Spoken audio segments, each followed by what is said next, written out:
be watching on Facebook or Vimeo or Jewish Live, wherever you may be. This week we are going to be focusing on the soul trait of patience. But first, as we always do, we are going to begin with a meditation.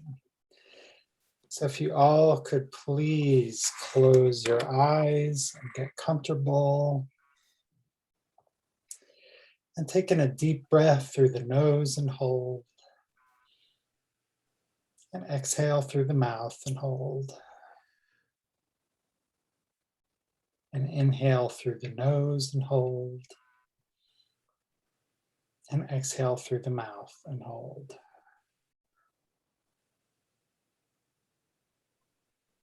As you breathe at your own pace, if thoughts should come into your mind, just observe them and let them go. Like watching a car move past on the road. Now is not the time for solving problems. Right now, all you need to do is inhale through the nose and hold, and exhale through the mouth and hold. And on your next inhale, say to yourself, Shema, and on the exhale, listen. Shema, listen. In Shema, we're listening deeply, without judgment, without offering advice. In Shema, we are listening with an open heart. Shema, listen.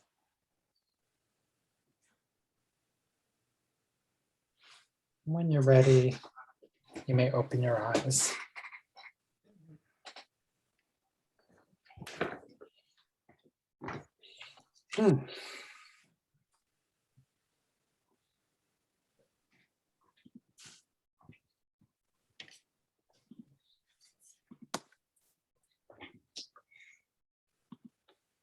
Okay.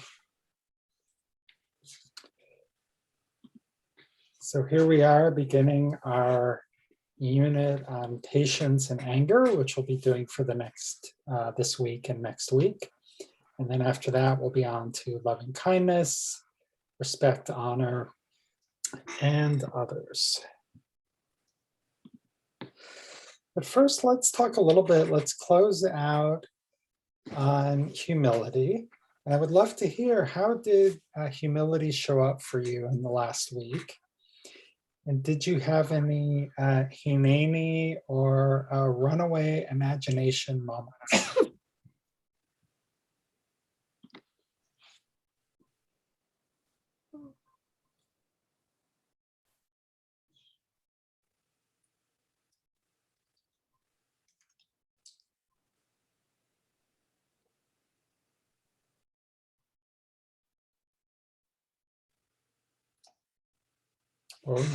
Were we without a moment of humility in the prior week?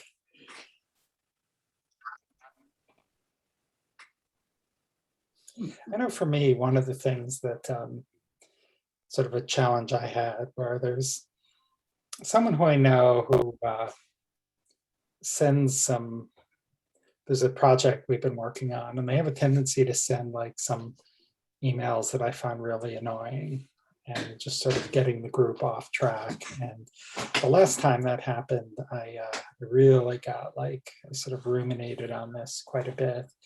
And there was another one this week, and somebody else mentioned, oh, that's not like a good way to go. And so I've been found it much easier to just kind of stay within my place, to not kind of try to take on like this other person's sort of service about this issue, and not kind of let it sort of put me off track. So I think that was kind of my big humility challenge for the week. Hey, Tracy, welcome. Just kind of, we're checking in, see if anyone would like to share how humility may have shown up in the past week. Would anyone else care to check in? If not, that's okay. We can move on. Yeah, Nancy. I actually have a question. I don't know if you can clarify this, but is humility where you're like always down on yourself, where you don't trust yourself, you put yourself down, or think you're yeah, I guess that would be my question. So I would say that would be humility out of balance. I think there's a Okay. Western definition of humility that you're supposed to be sort of meek and self-effacing. The Musar definition is it's about kind of finding the balance between sort of being really self-effacing and being arrogant. So it's actually having healthy self-esteem to sort of occupy the right amount of space, whatever challenge comes up. Okay, because the last week, I guess I had very low, which I didn't even realize because I'm in a songwriters group and I did a song and everything was, but I could have done this, but it could have been better, but I have too many words. And she says, no, you were amazing and you did it. And I'm like, what? Mm. So I don't know where that fits on the humility spectrum. And the other one is today I went in for a repeat TSH and they said, no, it's next week. And I'm like, no, it's going to be today, because I was already there. So I stayed while I left, came back. I wasn't arrogant, like, you're going to see me today. But I said, is there any way possible because I'm here? Mm. So to me, that's a humility in terms of standing up for what you believe in. And I came back, they had me, they scheduled me with a doctor a couple hours later. So I came back and I did it. So I have a real hard time with humility. I guess what it boils down to, I don't quite understand the whole, and I guess both of those may be examples of it both being out of balance. Well, I mean, I would say for the second one, you could argue that you were standing up for yourself and you were occupying your right, a rightful space. I mean, it's always for us to kind of judge ourselves where we're fitting, but you can make an argument that it's not unreasonable to say, hey, since I'm here, is there any way that you can see me? And for the other one, that feels a little bit more like humility out of balance, where you were not sort of comfortable with what you had created. So Okay, thank you. sure, you're welcome. Yeah, Harry. Yeah, I think this week we had a humility challenging moment when the verdict was announced on Derek Chauvin, because you could be celebrating, and there was a lot of celebration and jumping up and down because of the verdict, or you can be humble and have humility about what's going to happen next, especially not that he, not to weigh in on whether he deserves it or not, but the suffering that now someone else is going to have to take for what he did. So I guess that was sort of a challenging moment to challenge your humility. I don't know if that makes any sense. Mm-hmm. Yeah, it was a very challenging moment, and sort of to generalize, sort of to figure out how we're going to show up in like a big national historic moment, is absolutely really, being present, being there, is this a celebration? Is it not a celebration? Those are the questions to ask. Yeah. It's almost like in Passover when we dip, it's almost like in Passover when you have to dip some of the wine out of your wine glass moment to realize that there's another side to what happened. Well, I without getting into the politics, I think what's most important, again, as Musar, is our own personal journey. So it's like, how are we showing up? Right. How are we showing up? Right. Okay. Yeah. Wendy? I had a teaching, a learning in humility in my own life this week. I kind of got to go back in time and do something over again, which you don't often get a chance to do. But my son and his wife are going to move up to Santa Clara, some of your way. And the last time they were going to move up to Santa Clara, I just went it's all about myself. And what about this? And what about that? And then I riled up everybody, because when I don't have a balance in humility, I realize that my voice can rile people up. And then that just throws everything off balance. So this time, instead of doing that, I just kind of took a step back and tried to see it in my son's way, in his wife's way, and in my husband's way. The baby doesn't, come into play there, but it was a lot smoother, because I didn't say, "Oh, I'm going to be really sad." That goes without saying. I don't need to say that, right? But what I did instead, I realized that it's going to be a great opportunity for them.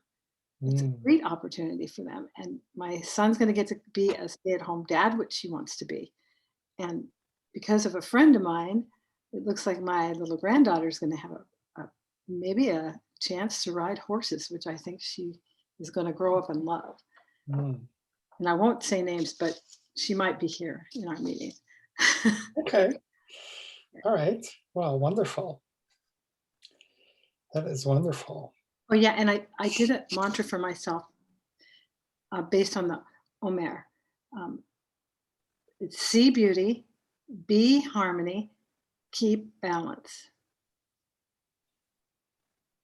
Thank you, Wendy. I think mantras, it's great to individualize them, and books have them, and I suggest them. But sometimes, we just write one that sort of meets us for where we are today. And for you, that's a great example of sort of keeping within your own space and not sort of expanding your space so that it's sort of negatively impacted like other people in your family. Yeah, and that's a great segue, I think, to our exploration of patience. So, I'm going to skip this slide I'm not going to skip it. I'm going to quickly go through it. So again, for our key concepts, the one that really spoke to me for this week was a reminder that we are souls. And, finding a way to serve as vessels for holiness, or kind of having a soulful engagement with the world is really an opportunity to kind of have a richer and deeper and more meaningful life. And I think some of the stories you shared are along those lines. So let's start engaging with patience. May I have a volunteer to read, please?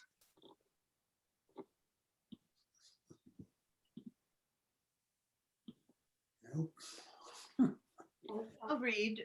Okay. Savlanut, or the ability to bear emotional discomfort, is a key midah for all spiritual and emotional growth, not to mention living with others and achieving success in work. While this term is often translated as patience, I think forbearance is a better description of this midah. Okay, thank you. Let's pause there. So what is Rabbi Jaffe saying? What is he saying that, how is he explaining what savlanut, your patience, is?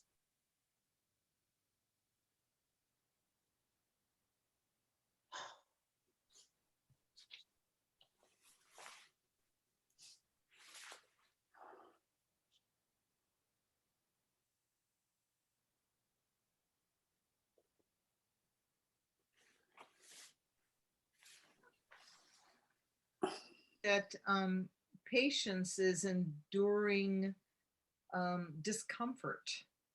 I use this with students a lot. I'm a teacher, and occasionally, we have to wait for things, for someone to show up, or for something to happen in the classroom. Today it was connecting to the internet. It didn't want to stay. So I told the students, I said, this is a good chance for you to develop patience Mm, because you have to wait. So I tell them patience is waiting without complaining. It is uncomfortable, but you mhm. have to learn to just endure that discomfort until whatever we're waiting for is ready. And it's a good thing for you to learn because it's one of those lessons that you carry into adulthood. Yeah, thank you, Karina. And that's a great description. And I think that's something that a lot of us had to do. It was in some ways it was like the last recourse sometimes during this last year because we didn't have a lot of control around the pandemic. We had to wait. It was uncomfortable. And this idea of endurance or forbearance, that's a good description of this. Now, does this definition surprise anyone, or does it seem confusing, or is it different than maybe what you'd expected patience to be about? Really? It does. It does. I didn't think it was as deep as that. I thought patience, a little annoyance, and then you could be patient. A little waiting in line, and you could be patient. But now I know it's really actually a lot deeper than that. So that when it's really an emotional thing, it makes it harder to be patient. Yeah, absolutely. And the harder the situation is, the more of an opportunity for patience there is. Yeah, Carol. I think implicit in this is that we are not always in control. In fact, often we're not in control. Karina referenced the pandemic, and we certainly were not in control of that. And when we're not in control, it is uncomfortable. But sometimes it's well, we have to be patient. We have to wait. You go to the doctor, you have to wait to be seen. I got a week ago, I got a couple of tests through the doctor, and I have to wait another week to find out how she's going to analyze it. Oh, I can look at the results, but I don't really know how to read the results. Mhm.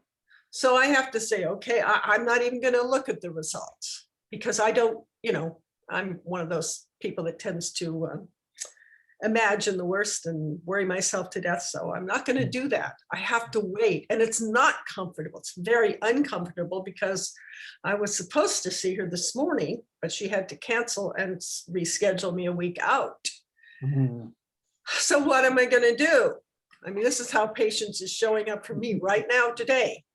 I am going to carry on with my life and do whatever it was I was going to do anyway, and maybe do some things I wasn't going to do anyway. Like today, I'm here, I'm, doing all of my Jewish study today. Yeah. And so I think that the idea that it's not comfortable and you have to be willing to be uncomfortable without going crazy is implied in all of it, in patience. Yeah. Yeah, Tracy. Thank you, Carol. That was.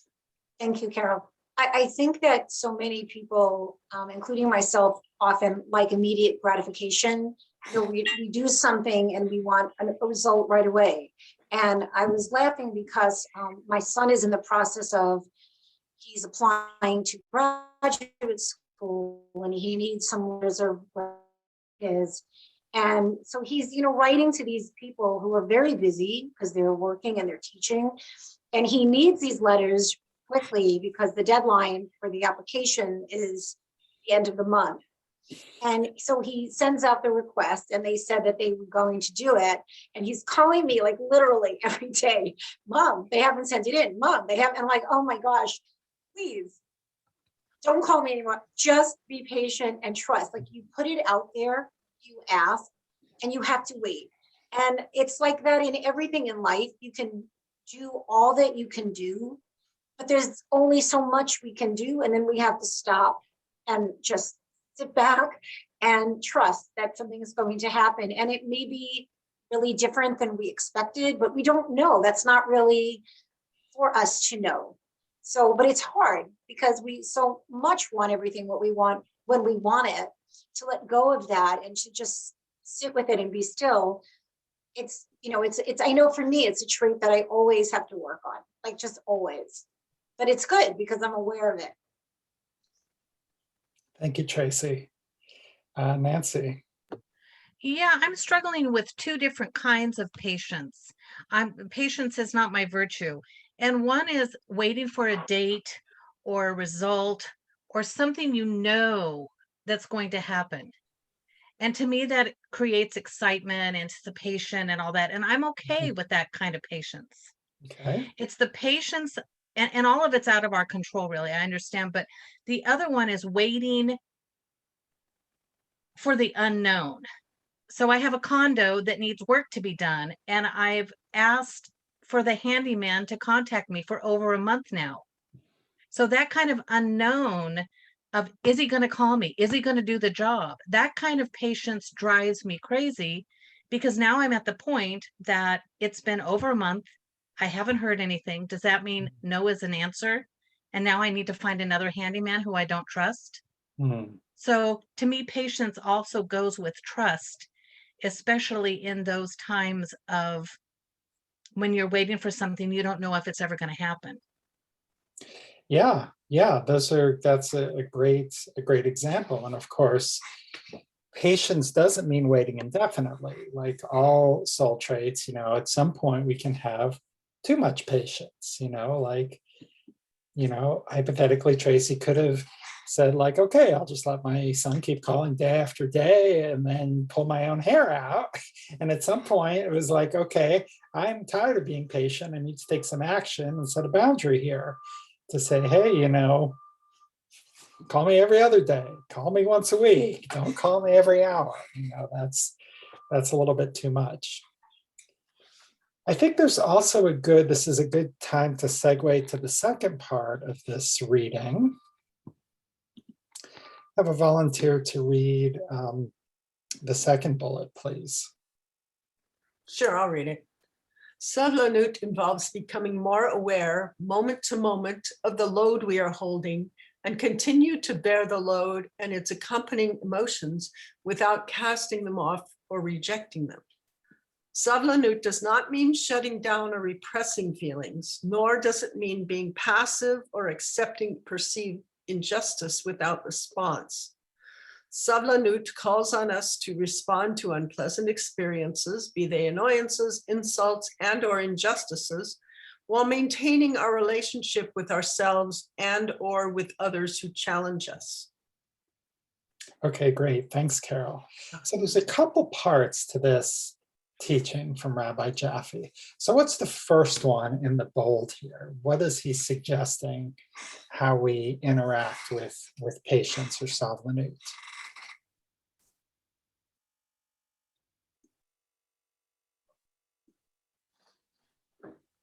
I like that what's being stated there is that it's not a matter of ignoring the load and ignoring the emotions and making that to be the patience, but it's to really become aware of it while doing that. And so I guess in some ways, if you were,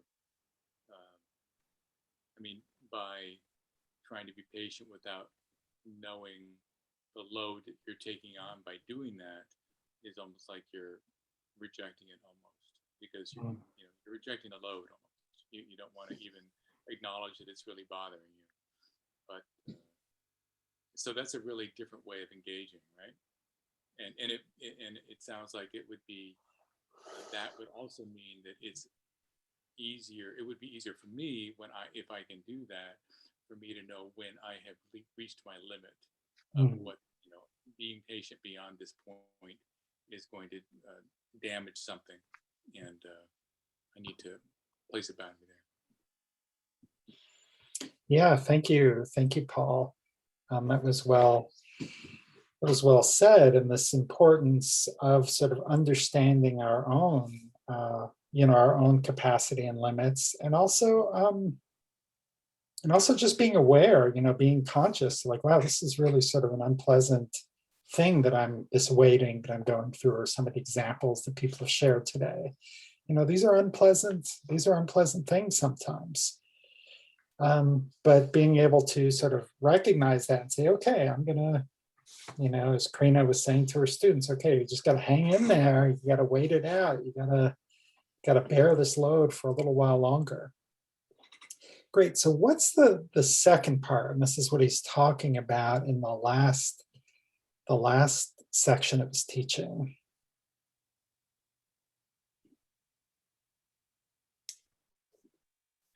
I think there's something in here about there's a time to act and a time not to act. And the balance is knowing when. Like my example, there is nothing I can do until next Thursday. So just put it on the shelf. I know it's there. I'm aware it's there. But supposing I went someplace and I was being ignored. Now I can be pretty patient when like a salesperson's ignoring me or something like that. But after a while, it's clear I need to take up that much space for myself. I need to get this done. It's like, excuse me. I mean, it's not a big injustice. This is really an annoyance. This isn't a big deal. But there are big deals like, do I tell this cop to stop beating on that guy? I'm another cop. Do I intervene here? Or do I sit back and let it play out?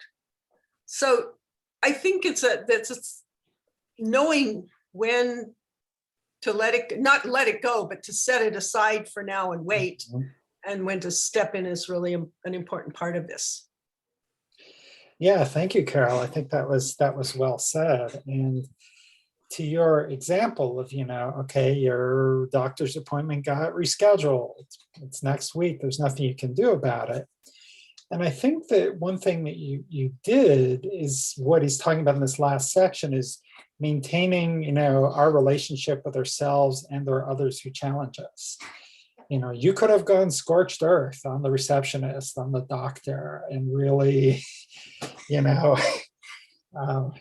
off. And perhaps you did. I don't know. I certainly know I have, at various times. But why is this maintenance of relationship important? And do you agree it's important and an important factor in patience? Yes, I agree. I think that, like Carol was saying, timing is so important because when you're ready to respond, then you've checked all the boxes that it's going to help you, it's going to help the other people involved, and perhaps it's even going to help people down the line in the future by changing a person. So yeah, I think it's like yeah, thank you. Yeah. I think the other thing about patience is that like my son's example, and in my work, I'm in marketing and sales, and a client will come to me and they'll ask me for information, and then I'll provide that information, and then I'm ready for them to move forward. And because my timeline can be very different than their timeline. They may want the information right away, but that doesn't mean that they're ready to make a decision right away. And so you have to be respectful of other people's timelines as well. And at the same time, you have to know when to, so if it goes on for a really long time, I might say to a client, I'm just checking in. Is this something that you're still interested in doing, or have you decided not to? Just so that I have some clarity for myself, and they can say, yo, you know what? I forgot about it. Thank you for reminding me. Or, you know what? I decided not to do it. But again, you have to be respectful of other people's times and know that their timeline might be different than your timeline, but you want to respect one another. Yeah. Yeah. Thank you, Tracy. That's a great example. And part of this discussion, it's reminding me of one of the ways that Ira Stone defines Musar, which is learning to bear the burden of the other. And so how does that relate to what we're talking about here in terms of like patience and relationship? Well, it's like you said, if I went off on the receptionist and went off on the doctor, that doesn't serve anybody. I mean, I want a good relationship with this doctor. She might save my life. Mm, She has saved my life. So I'm not going to do anything that's going to upset that. That doesn't mean I'll never stand up for myself and say, no, this isn't going to work. But it means I'm not going to be an idiot about it either. yeah, Not going to throw a snit, yeah, which would be pointless anyway, but right. would make things worse, not better. Yeah, one of the commandments, yeah, Karina.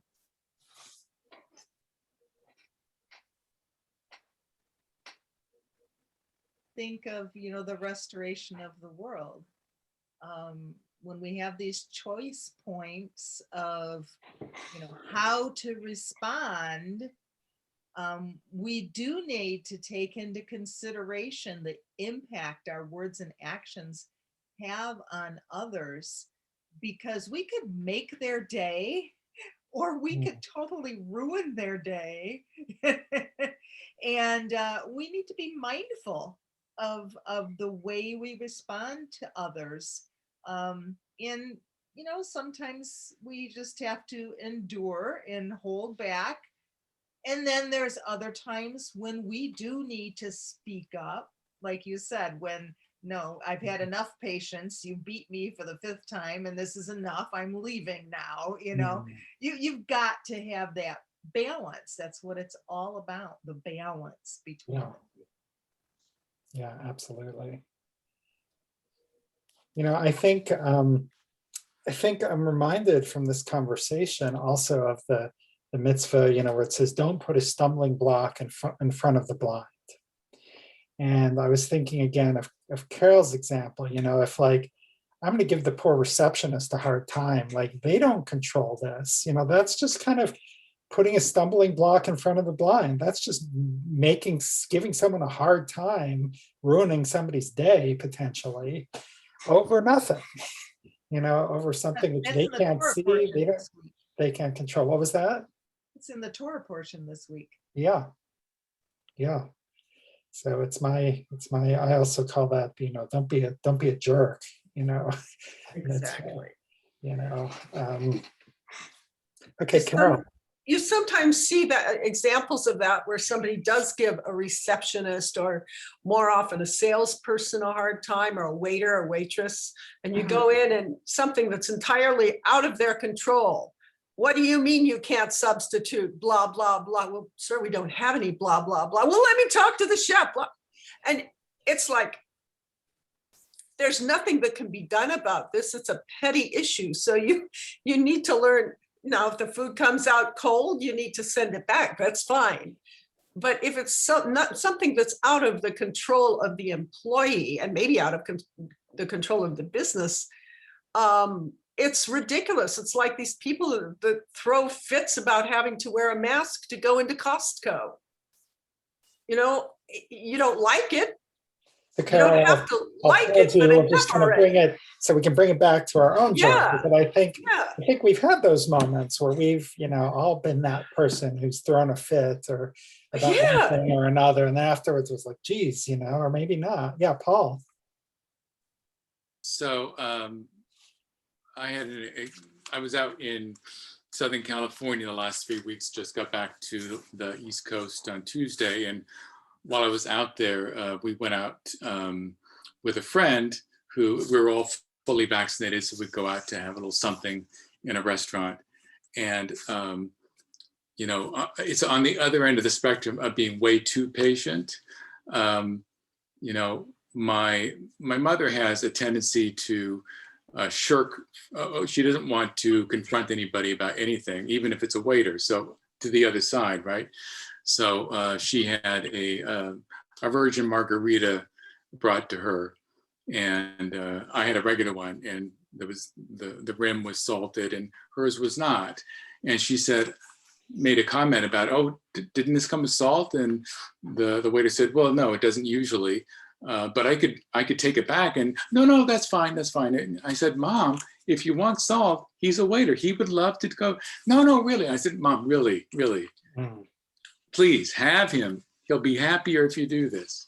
So she said, okay, fine, and it came back, and she was happy then. But that's where sometimes on the other end, and I've certainly had that experience.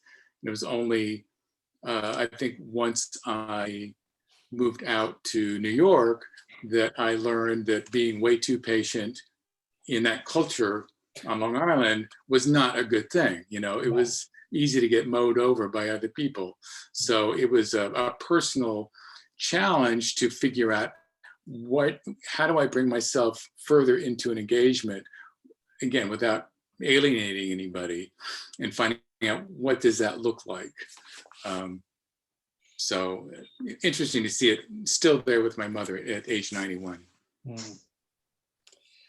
Well, this is a good segue to, I think, one more reading, and this one's an interesting one. It's not usually the kind of reading I share, but it's about withholding goodness.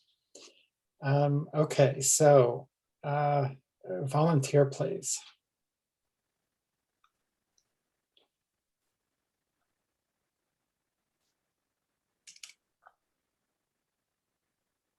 I'll read it. Thank There you. is not a moment in which a human being is not sustained from the flow of divine abundance.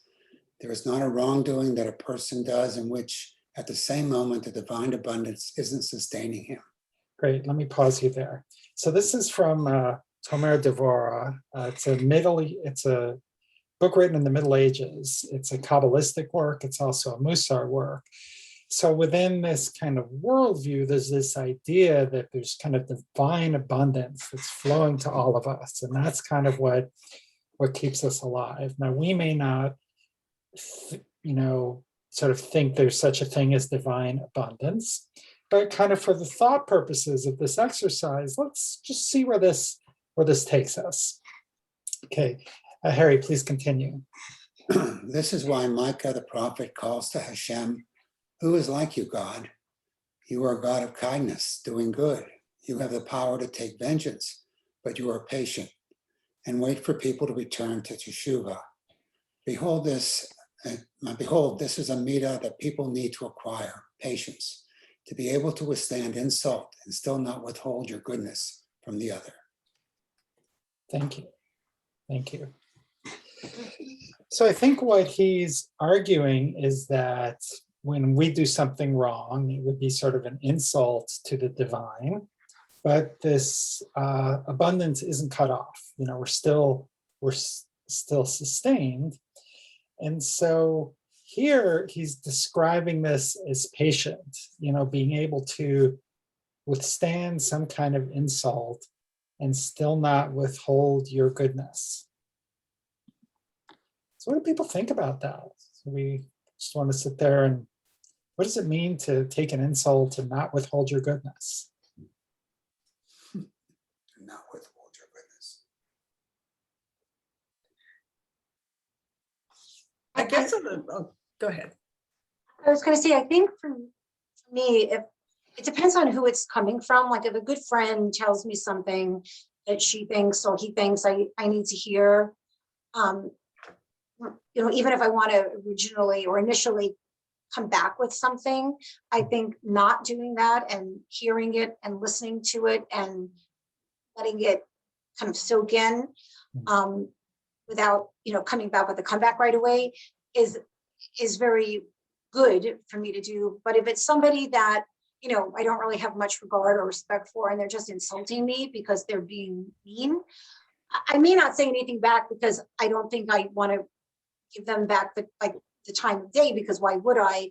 But I guess it depends on who it's coming from and if there's validity to it, because sometimes people can point out things that we don't want to hear about ourselves, and it's good to hear it, and then and we can hear it and to sit with it rather than attack back or become what's the word I want to say, like either revengeful, take revenge or have a quick quip back. It's just maybe good to listen and see if it really reverberates with you. Thank you, Tracy. I was thinking that if, on a very basic level, if somebody is rude to you, you don't have to be rude back. they might be having a really terrible day. You don't have to make it worse. And on the other side, you don't have to let it ruin your day either. Yeah. I mean, I was thinking about this person that sort of sent this annoying email. And then like later on, they're like, hey, do you want to get together and study or do this? And, you know, that's where I could have been like, oh, this person annoyed me. I'm not going to study with them. You know, I didn't do that. But the thought did enter my mind where it's just like, oh my God, am I going to have to, you know, put up with A, B, and C? And are we going to really study? And I'm like, no, you know, this person's a friend of mine. You know, I'm not going to like, proactively withhold something from them, you know, because it's also, you know, our theme this week, a lot of it's about staying in relationship with people, even when they're behaving like non-identically. And of course, the big thing I thought about when I read that was parenting teenagers, you know, where there's just like a continuing or teaching teenagers or teaching kids or other folks, where sometimes you just get, you know, a litany of really not fun stuff to deal with. But we as parents, we don't say, all right, well, no dinner for you, you know, because you didn't do this, or at least that's not part of the modern parenting playbook, you know, that we don't withhold our love from our kids, even though we might really be tempted to sometimes. So, okay, well, let's get ready for our breakout sessions now. Let's see. So may I have a volunteer to read this, please?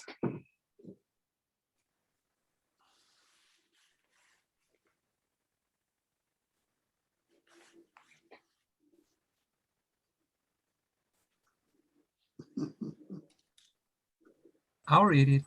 Musar defines savlanut not only as a character trait, but as a practice of endurance over time. Like love, patience can only become manifest in time. What good would it be if we were patient or loving for exactly a second? You want me to read the second part too? Yes, please. That was Rabbi Piltz. Do you agree that patience is like love, something to manifest over time? Share something from your life when patience manifested over time. Great, thank you, Randy. So I'm going to open the breakout rooms, and again with your partner, talk about this idea of patience manifesting over time, or maybe the parallels to love, the importance for building relationship, and then maybe something for your own experience for how patience manifested over time. Okay, so I am going to open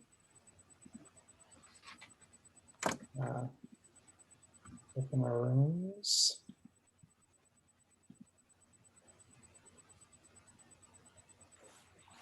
Just doing a quick switcheroo here. Okay, the rooms are open. So please click on the Join Breakout Room button.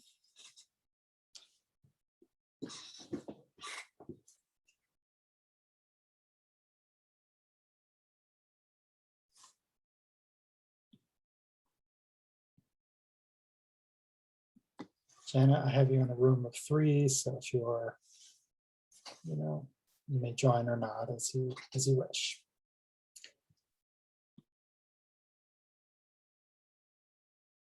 For those of you who are watching live, this is Wendy and Harry. Welcome back. We should get everybody else back in about 15 seconds or so.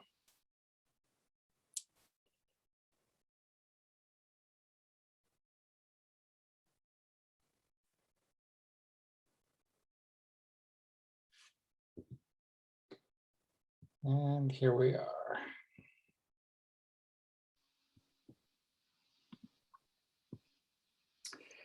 All right, welcome back, everyone.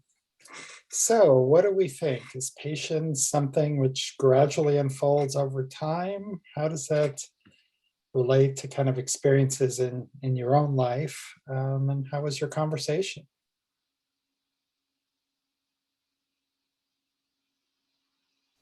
Would anyone like to share?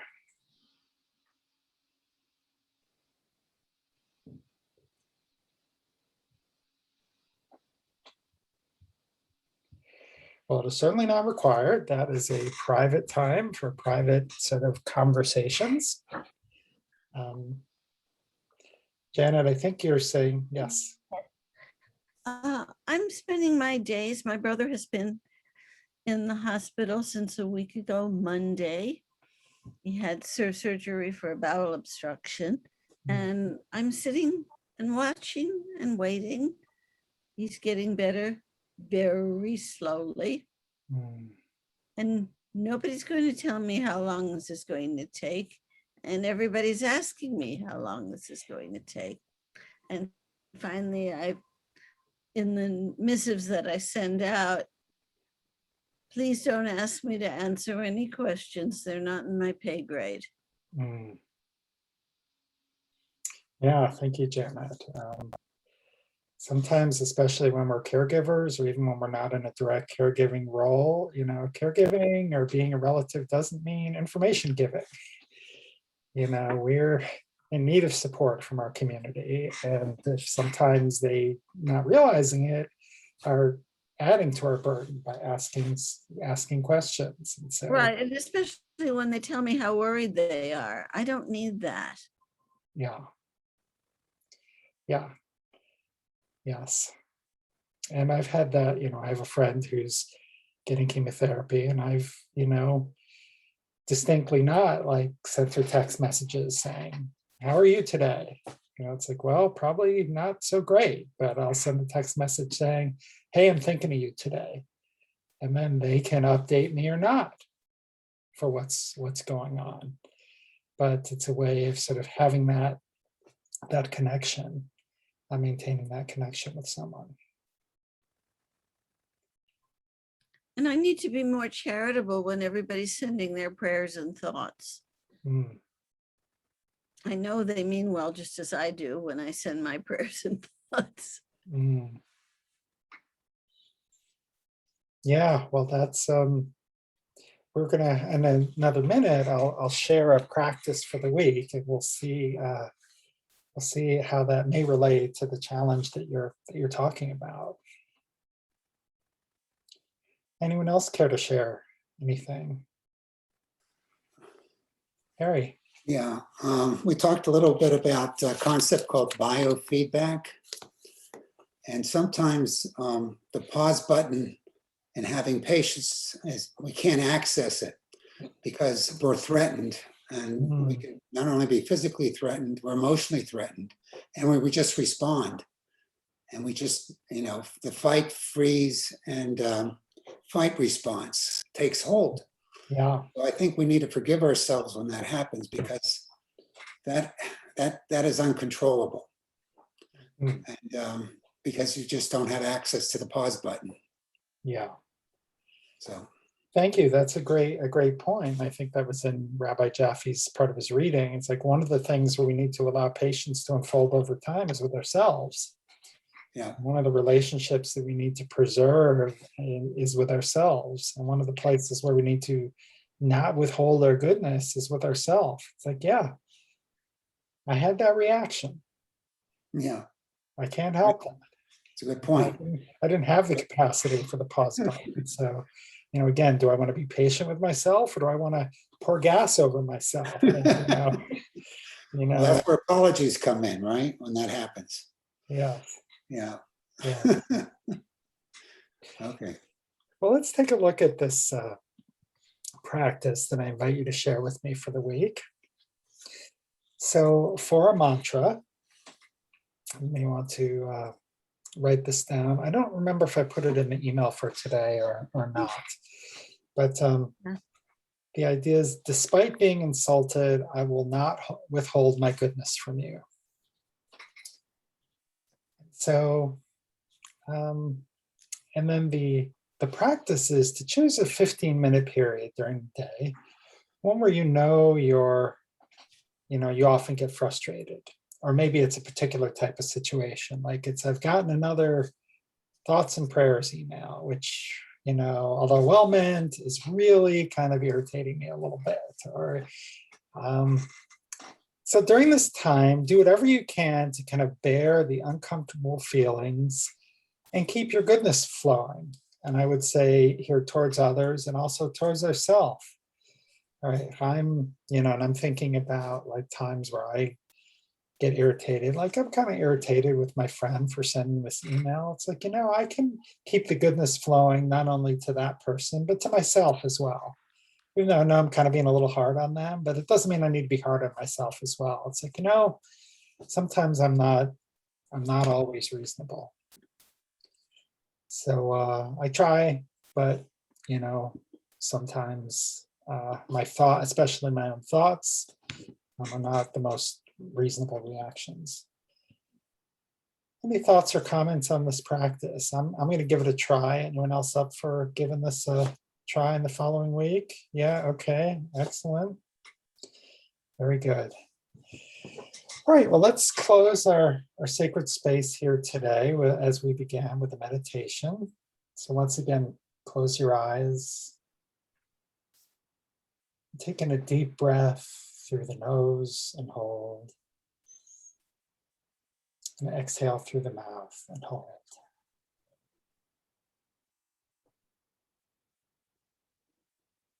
Now look at the light that's filtering through your eyelids. Imagining this is the flow of sustaining goodness from the universe. We know that we're getting this sustaining goodness because we're still alive. We're still here.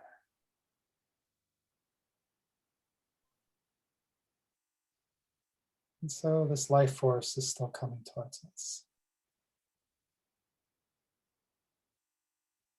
We make a mistake. We've had a bad day. We close our eyes, that light is still there, sustaining us.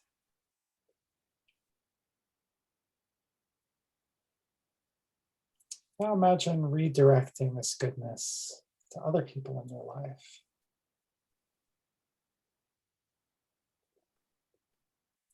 How can you uphold them, to send them some sustaining energy, even when they're not at their best? Can we still maintain that sustaining goodness towards this other person?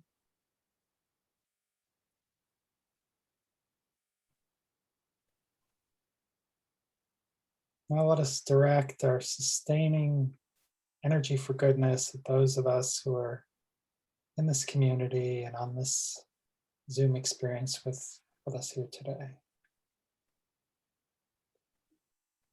Let that goodness flow out and allow yourself to feel that goodness coming in.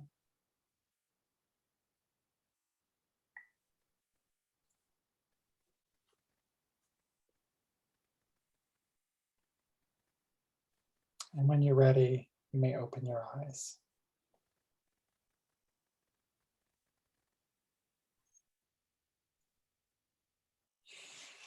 Friends, thank you so much for being here today. I look forward to seeing you next week as we continue to explore patience and how patience interacts with anger. Great. Until then, bye-bye. Shalom.